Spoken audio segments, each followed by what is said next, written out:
이 방송은 공직선거법에 의해 실시하는 프로그램으로 연설 내용은 MBC와 관계가 없습니다.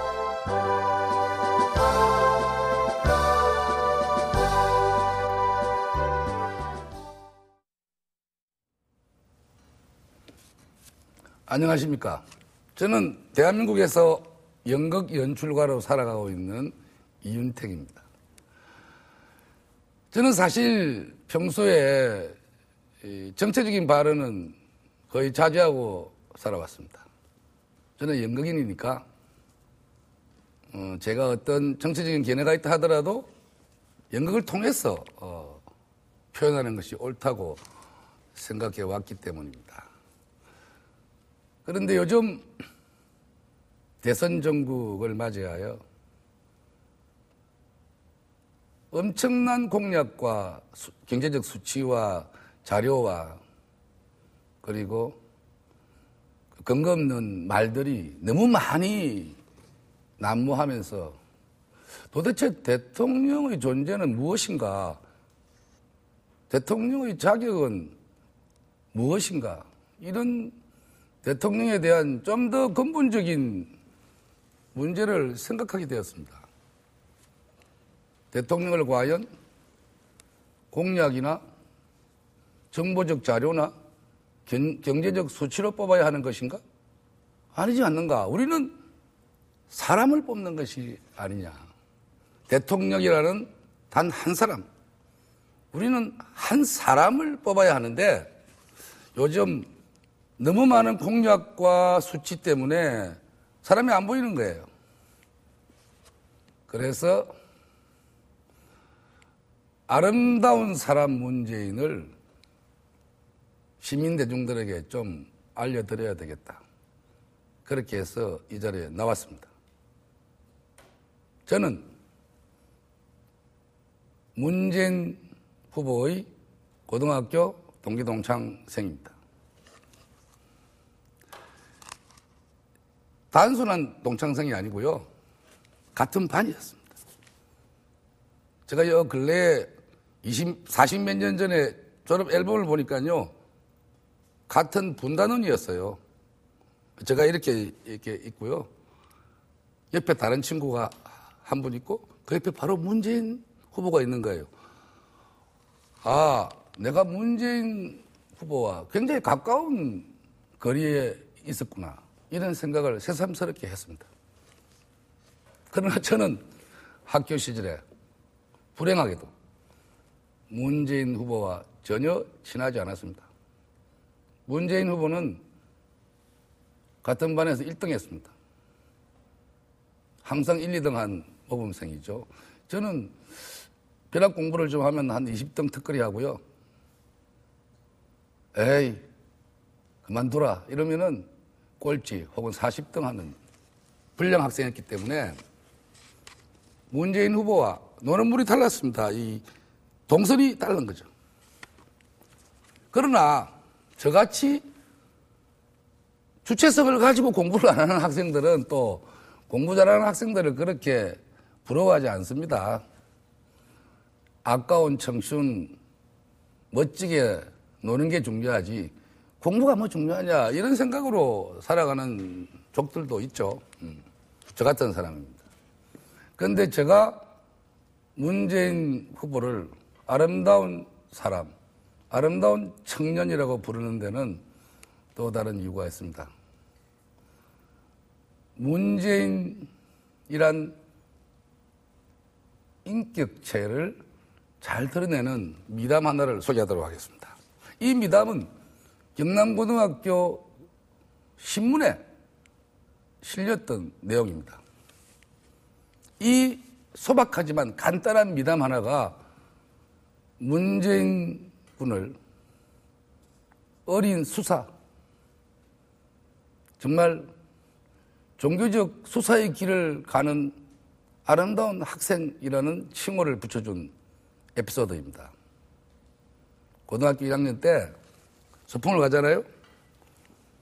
소풍을 가면 일단 버스를 타고 갑니다. 버스를 타고 가서 내려서는 산길을 올라가게 돼 있죠. 뭐 저수지를 간다든지 절에 간다든지 그럽니다. 걸어갈 때 다리 아픈 친구가 뒤처진 거예요. 근데 많은 학생들은 그냥 다리 아픈 친구가 이래 쩔뚝이면서 뒤처진 것을 보면서도 그냥 지나갑니다. 자기 앞길만. 그때 문재인 후보가 그 다리 아픈 친구하고 같이 보조를 맞추면서 걸어갔습니다. 여기서 우리는 유명한 독일의 극작가 브레이트의 예스맨 노맨의 선택의 기로를 확인할 수 있습니다. 브레이트의 교육극이죠. 그 친구가 이야기합니다. 나는 더 가기가 힘드니 너나 먼저 가라. 너가 먼저 가서 너라도 소풍을 즐기고 와라. 나는 여기서 기다리겠다. 그때 브레이트적인 교육극의 선택은 두 가지입니다. 한 친구가 친구를 위해서 같이 소풍을 포기하든지 아니면 나라도 소풍 갔다 와서 소풍의 아름다운 이야기를 들려줄게. 이게 예스맨 노맨인데요. 문재인 군은 독일 브레이트식의 선택을 하지 않았습니다. 완전히 한국적인 선택을 합니다. 한국적인 선택이 무엇인지 아십니까? 같이 가자 이러면서 업어버린 거예요.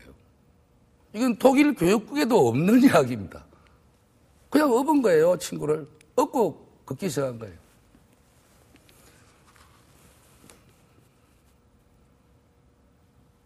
이 미담이 인간 문재인을 가장 적확하게 표현한다고 생각합니다.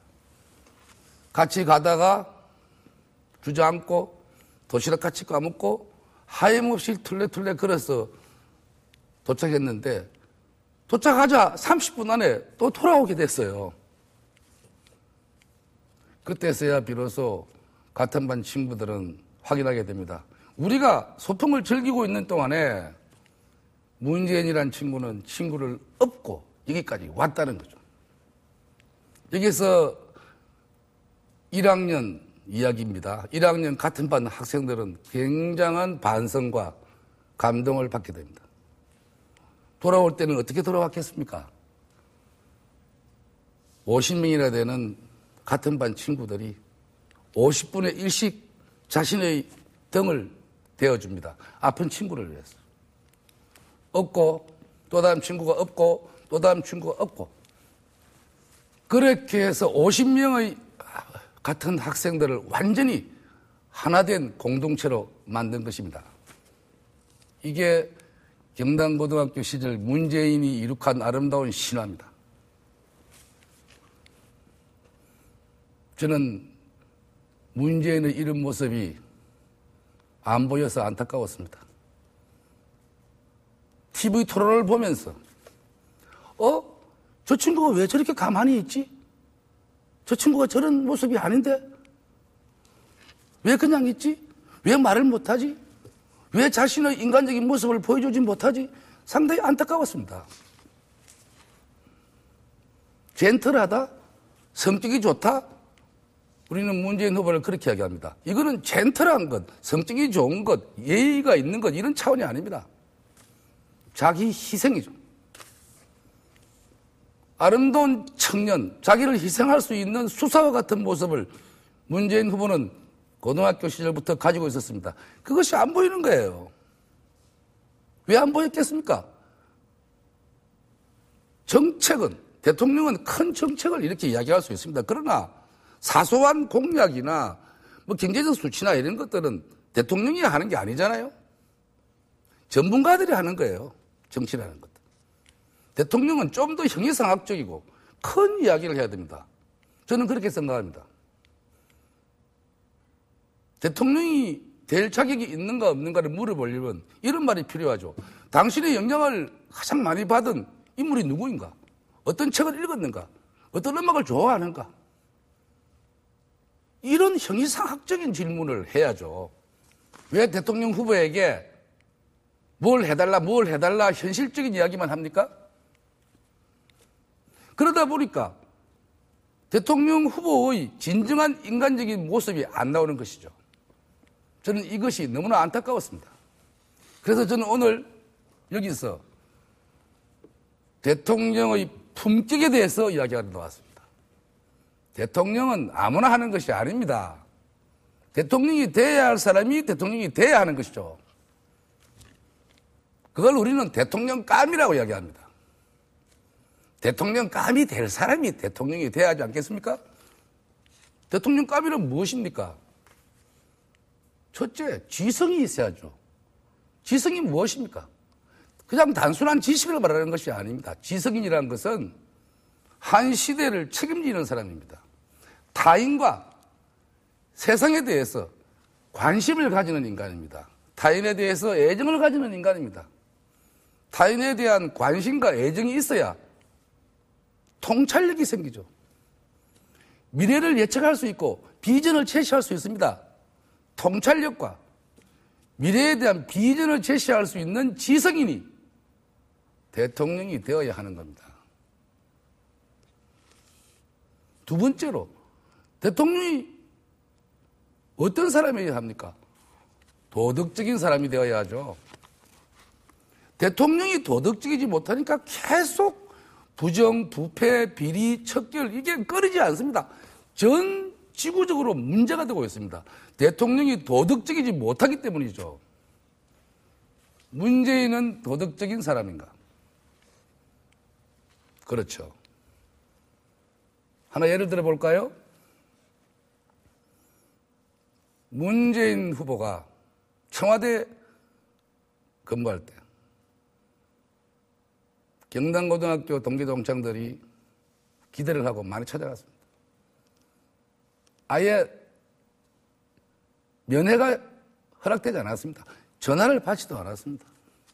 어떤 친구가 어떻게 해서 청와대 들어갔는데 문재인 후보가 그 친구를 보는 순간 의자를 바로 딱 180도 돌려 앉았다고 합니다. 그래서 동기들한테 인식을 많이 잃었죠. 저를 예를 들어 볼까요? 저도 2005년, 6년, 7년 시절에 국립극단 예술감독으로 재직하고 있었습니다. 국립극단 예술감독은 어떤 청탁이나 정치적인 것으로 결정되는 자리가 아닙니다. 그냥 연극 연출가는 한 번씩 하는 자리예요. 그때 노무현 대통령도 제가 연출한 창극 제비를 보러 오셨어요. 근데 대통령 비서실장이 안 왔더라고요. 제 친구가 제 연극을 보러 안 왔어요. 대통령도 오는데. 제가 상당히 섭섭했습니다. 이 친구가 참 너무하다. 내가 지 동기라고 안 오는구나. 응? 국립극단에 와서 아는 체 하면은, 저 친구가, 응? 서로 연줄이 이런 생각 때문에 안 온 것 같아요. 누가 혹자가 이야기합니다. 우스갯소리로. 당신이 이렇게 지원 유세를 나서면 문재인 대통령 시절에는 문화부 장관을 하지 않을까 이런 말도 해요. 저는 문재인 후보가 대통령이 되면 아마 잠수해야 될 겁니다. 많은 문화예술인들이 기대하고 있습니다. 특히 연극인들이 너무나 없이 살거든요. 이 사람들이 너무나 많은 부탁거리, 너무나 많은 것들을 들고 저한테 찾아올 거예요. 대통령 친구니까. 그런데 문재인 후보가 들어줄 것 같습니까? 절대 안 들어줍니다. 제가 1986년 12월에서 7년 2월 그 3개월 동안에 문재인 후보를 서너 번 만났습니다. 왜 만났냐 하면 표 팔려고 만났어요. 제가 연극을 다시 시작하면서 변호사 사무실에 표를 100장을 가져갔습니다. 지금 돈으로 하면 10,000원, 100장이면 100만 원이죠. 그때 내 동기들은, 돈이 있는 친구들은 표를 그냥 안 팔았어요. 그냥 받고 100만 원을 저한테 주었어요. 어떤 친구는 한 장도 안 팔아줬죠. 문재인 변호사는 저한테 표를 64장을 팔아주었습니다. 제가 그걸 기억합니다. 64장, 64만 원을 저한테 입금시키고 36장을 돌려주었는데 그 36장 표가 때가 새까맣게 절었어요. 사람들한테 막 판 거예요, 이게. 손을 그친 겁니다. 팔다가 안 판 것은 할 수 없이 돌려주고 판 돈 64만 원만 저한테 돌려주었습니다. 문재인 변호사는 청렴한 면에서는 거의 극단적일 정도로 자신을 깨끗하게 지켰습니다. 문재인 후보의 도덕성, 증명할 수 있는 결정적인 단서는 바로 저한테 있습니다. 누군가가 저한테 당신 문재인 후보하고 친하구만. 그래서 지원 요새 나왔구만. 이렇게 하시는데요. 저는 1987년 2월 이후 지금까지 25년 동안 문재인 후보를 만난 적이 단 한 번도 없습니다. 지금 제가 유세를 나와 있는데요. 지금 이 순간까지 문재인 후보 못 만났어요. 전화 부탁 받은 적 없습니다. 그런데 제가 나온 거예요, 지금. 왜 나왔느냐? 바로 이 이야기죠. 문재인 후보의 도덕성은 확실하다는 거죠. 이런 것을 알리고 싶었습니다. 문재인 후보가 대통령이 된다면 세계에서 가장 청렴한 대통령이 될 것이 확실합니다. 내 존재를 걸고 이야기할 수 있습니다. 내 체험을 걸고 이야기할 수 있어요.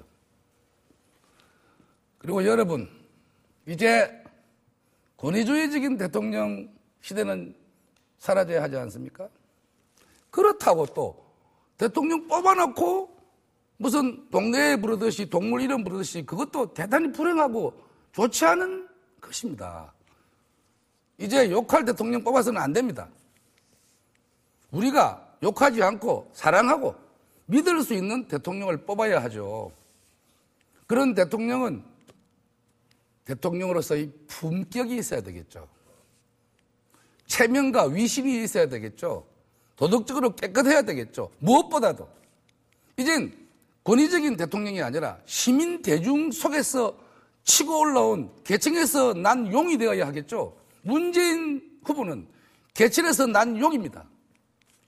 가난한 도시 빈민의 아들이었고 그리고 시민 대중의 한 사람이었습니다. 이제 이런 시민 대중의 한 사람이 대통령이 되고자 합니다. 여러분, 아름다운 사람 문재인을 선택해 주십시오. 감사합니다.